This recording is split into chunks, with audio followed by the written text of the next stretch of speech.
Welcome back to part 2 of this tier rating of every single Champions League club last season, their seasons overall in all competitions. If you haven't watched part 1, feel free to go watch that now, the link is in the pinned comment. But yeah, this is the tier list so far. This is done relative to expectation. For example, Bayern Munich at the moment are in the solid season tier, even though they won the Bundesliga, because they would be expected to do that. Now let's just take a look at the tiers. We've got elite season at the top, currently only Barcelona in there, but that will change pretty soon. Exceeded expectations, solid season, and bang average. No one in bang average yet, but there probably will be soon as well. And diabolical at the bottom is just for the worst teams. I'm going to go through these pretty quickly because we've got 20 teams to get through. But first, feel free to subscribe if you haven't already. It's completely free and you can always unsubscribe later. But with that being said, let's get going with the first team of part 2, which is Feyenord. Now Feyenord, they're going to be the first team into the bang average tier, I think, because in their domestic league, the Eredivisie, they finished 3rd behind PSV and Ajax, 11 points behind the champions PSV. You would expect them to be a little bit more competitive in that competition. Now in the Champions League, they did a little bit better. They knocked out AC Milan in the playoff round, got through to the last 16, but ended up losing to Inter. I think overall they were much better than most people expected them to be in the Champions League. Igor Paixão and Santiago Jimenez has really good seasons. Jimenez of course left halfway through to join Milan, ended up getting knocked out by Feyenord as I mentioned earlier. Feyenord also got some big wins in the group stage, like against Man City and against Bayern Munich, so lots of positives for them to take from this season. However, their failure to compete in the Eredivisie for the title is what lets them down here, so they are going to go into the bang average tier. I feel like there's too many teams in the solid season bracket at the moment, so I think I'm also going to move down Borussia Dortmund. They finished 4th in the Bundesliga when really they should be competing for the title. So yeah, maybe I'm being a little bit harsher to start this video off, but we need to balance out the tiers a bit. Now next up is Dynamo Zagreb, and I'm going to put them into solid season because in the Croatian league they got 2nd, they didn't win.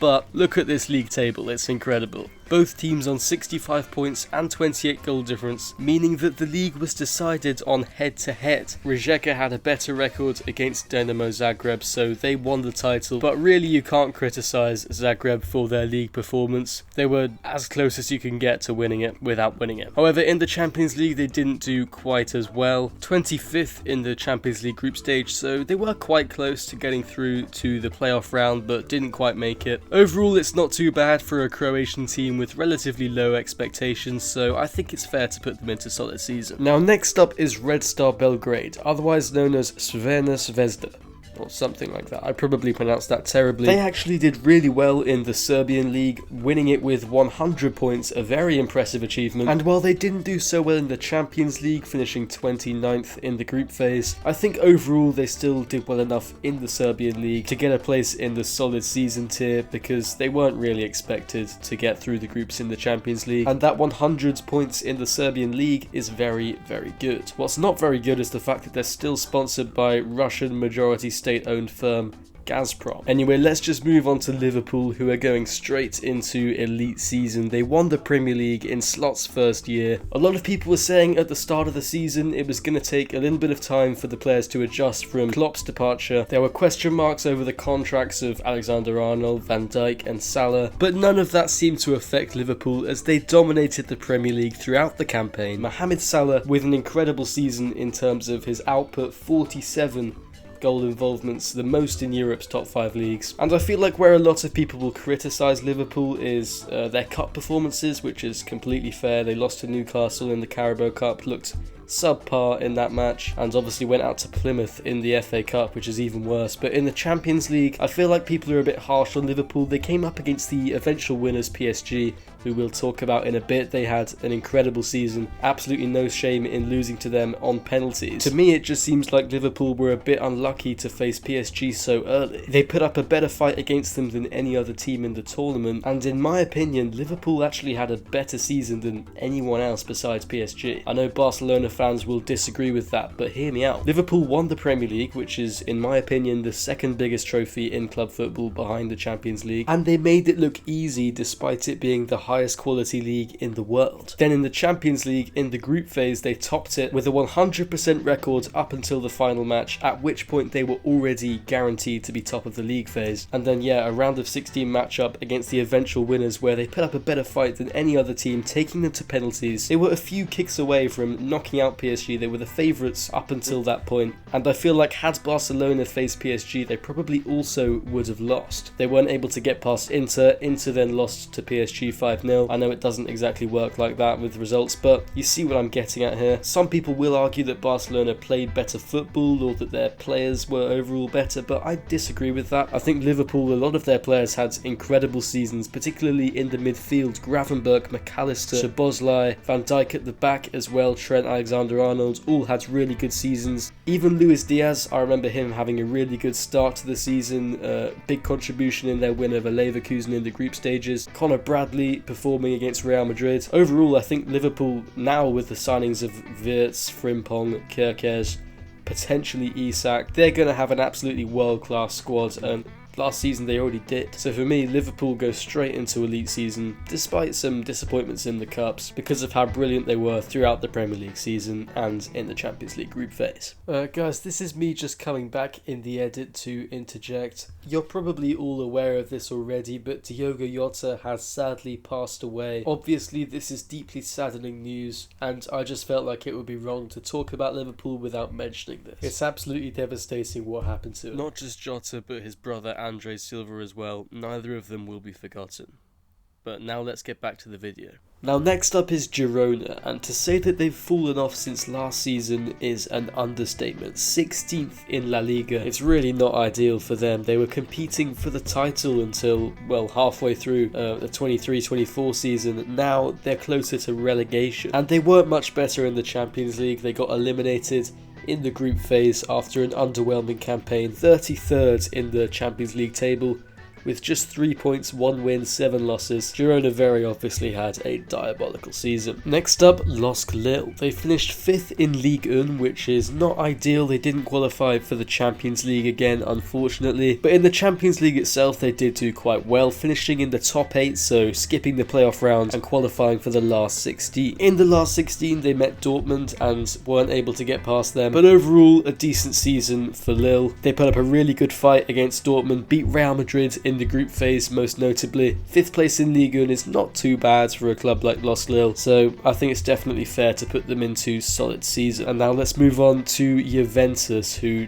didn't have such a solid season. Went through a couple of managers after deciding that Motta wasn't the man to take them forward. There was a period in the season where Juventus had a big unbeaten streak but weren't even competing for the title. They were just drawing games. And overall, when you look at the final results of this campaign, 4th place in Serie A, losing in the Champions League to PSV in the playoff round. For such a big and historic club like Juventus, who were at the top of their game with Ronaldo just, 5 years ago, you would expect them to be doing a lot better than this. I'm going to have to put them into bang average. Next up is Monaco, who finished 3rd in Ligue 1, which is pretty good. In the Champions League, 17th in the league phase, got through to the playoffs but lost to Benfica. Overall, that's a pretty solid season, I think. They also beat Barcelona in the league phase, which is a big result for them. So I think the only option really is to put them into solid season along with most of the other clubs. Maybe that tier is getting a bit too full. I might move some teams around in a bit, but we'll continue like this for now with AC Milan, and let's be honest, they had a diabolical season. I consider myself to be a bit of a Milan fan. They're my favourite team outside of the UK, but they certainly didn't have their best season this year. In Serie A, they finished 8th, which isn't good at all. They really should be competing at least for the Champions League spots. But yeah, the football they were playing was just uninspired from what I saw. In the Champions League, as I mentioned earlier, they went out against Feyenord despite having recently signed their best player, which is just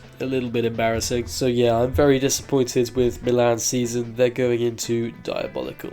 Now, Manchester City are another team that didn't have a great season. Finishing third in the Premier League by most team standards is pretty good, but Manchester City, they've come to dominate this league over the last 6 or 7 years, and pre-season most people were still expecting them to win. And then in the Champions League, they were only just able to get through the league phase, lost to Real Madrid in the playoffs, didn't really put up too much of a fight. There were definitely some big games where City just looked completely off it, like the FA Cup final against Crystal Palace, for example. They just looked like a completely different team from the City that we're used to seeing. I don't know if that's because Rodri was injured, or because perhaps after so many seasons the players just can't keep it up any longer. A lot of them are getting older. De Bruyne not at his best anymore. He's now left to go join Napoli. But there definitely was a big downfall for Pep Guardiola's side in terms of the way they've been playing this season. It's been much less organised in my opinion. They haven't been as creative going forward as well, and I think overall this feels like a City team that's in transition. Players who have had long successful careers at the top with Manchester City maybe aren't quite at that level anymore. I expect there to be a lot of change ins and outs this summer. They've already got Nouri, Cherki, Reinders coming in, Walker's left, De Bruyne's left, a few more departures are expected, so there's a lot of change going on at the club, and I would trust Pep to get this team into shape next season with new signings and be able to compete for big titles again. But for now, based on last season, because the expectations for Man City are just so high and they didn't deliver, they're going into bang average.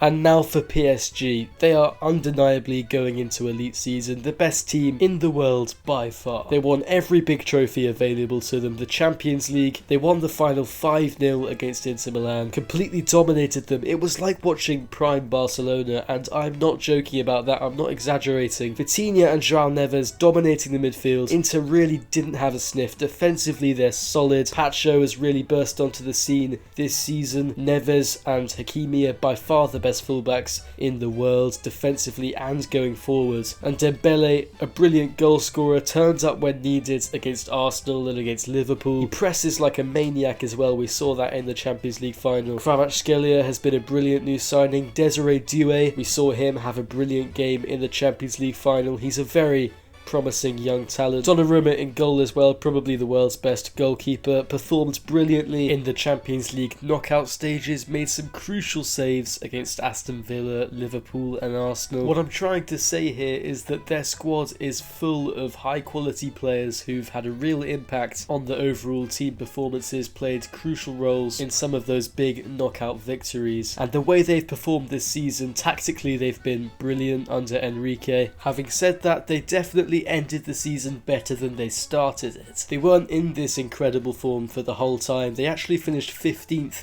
in the Champions League phase, but that's only a very minor point because what matters is what happens at the end to win them the trophies, and you can't really justify putting them anywhere that isn't elite season. I'm not even sure why I'm explaining this, to be honest. I don't think anyone's going to disagree with me on this one. But yeah, let's just move on to RB Leipzig, who finished 7th in the Bundesliga. Definitely not ideal for them. They normally qualify for the Champions League and occasionally make a title charge, so this definitely wasn't their best season, and in the Champions League they were knocked out in the group phase without putting up too much of a fight. They finished 32nd with just 3 points, 1 win, 7 losses, below the likes of Sturm Graz, Sparta Prague and VfB Stuttgart. In other words, they had a diabolical season. Moving on, Real Madrid is the next team, and they didn't have their best season. They were expected to dominate club football with the signing of Mbappe on a free, and while Mbappe was brilliant with 40 goals, the team as a whole didn't really perform. They went out in the quarter-finals of the Champions League in a humiliating 5-1 defeat to Arsenal and finished 2nd in La Liga, a good distance behind Barcelona. Now, considering the expectations for this season following their Champions League win last year, some early success in smaller competitions like the Super Cup and the Intercontinental Trophy aren't really enough to save Madrid's season from being a disappointing one. The team just hasn't quite functioned in the same way. Maybe they're missing the influence of a player like Toni Kroos, of Modric, who's slowed down a bit, he is getting older. Carvajal as well missed a lot of the season through injury. Whatever the reasons were, Real Madrid didn't quite do as well as they did last season and as they were expected to this season, so they're going into bang average. I have to say, a lot of Real Madrid players have dipped in form this season, particularly Vinicius, Rodrigo, Rudiger, even Bellingham. They were all brilliant last season, but this season they haven't been the same, and it'll be interesting to see how they perform under new manager Xabi Alonso. Now next up is Slovan Bratislava, and I'll be honest, I kind of forgot they were even in the Champions League. They finished 35th with 0 points, no wins, 8 losses. But then again, were they expected to do anything in the Champions League really? No, they're a small team from Slovakia, and they did win their domestic league quite comfortably. So I think overall, there isn't really much to say about this team because I haven't seen them this season, but just based on results, they did about as well as you would have expected them to. So I'm going to perhaps a bit generously put them into solid season. Now next up, Sturm Graz. They actually did really well in the Austrian league, winning it ahead of RB Salzburg. In the Champions League, they didn't make it through to the playoffs or the last 16, but like Slovan Bratislava, they weren't expected to, and they did actually pick up 6 points. So 2 wins, that's not too bad. They finished 30th overall. I think because they won the Austrian Bundesliga, I'm going to put them into solid season as well. And now for Benfica, they had a decent season. In Liga Portugal, they amassed 82 points and ended the season in a close second behind Sporting Lisbon. And then in the Champions League, they got through to the playoffs, beat Monaco, but were stopped in their tracks by an elite Barcelona team. So overall, not a bad season. They'll be a little bit disappointed not to have won the Portuguese league, but I think on the whole it was a pretty good season for Benfica. And now Sporting Lisbon, as I mentioned earlier, they won the Liga Portugal ahead of Benfica, and in the Champions League, while they didn't make it through to the last 16, they did get some memorable results. A 4-1 victory over Manchester City. They lost their manager Ruben Amorim midway through the season to Manchester United, but still ended up winning the league, so I think it's completely fair to put them into solid season as well. Victor Gyökeres was the main talking point again, 49 goals in all competitions. That's even more than he got last season, which is just incredible. He's definitely going to get a move to a big club this summer unless he signs for Arsenal, and he was a big reason why Sporting were able to win the Portuguese league. Now moving on to Stade Brestois. After 4 games, who here likes Brest? Like Brest? You do too? I like the shape of them.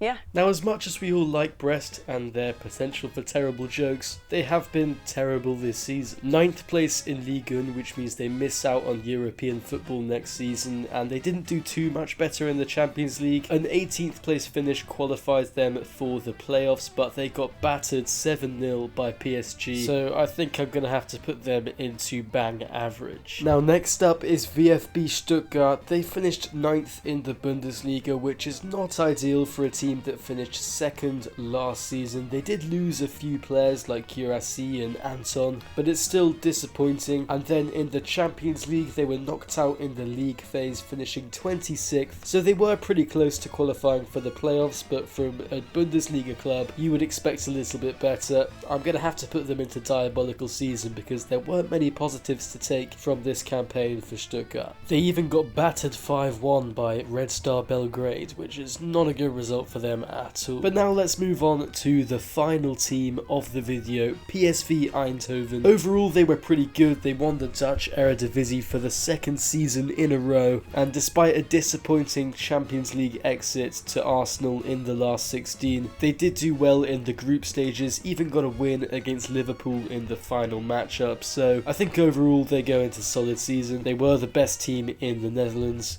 Also, big shout out to Perisic. The 36-year-old Croatian midfielder has scored 9 goals and registered 9 assists this season. A very good record considering his age and the fact that he's recently returned from an injury. But yeah, PSV go into solid season. And with that, our tier list is complete. This took a while, but we have now covered all 36 teams, and I think that list is looking pretty good. There are quite a few clubs in the solid season tier, but that's to be expected because that's kind of just for the teams that did as well as you would have expected. It wasn't an amazing season, it wasn't a bad season, it was just a decent season for all of those teams. And yeah, that's where I'm going to end this video. Let me know in the comments if you agree with my tier list, if there's anything you would change. Feel free to subscribe if you haven't already. And thanks again for watching. I will see you later.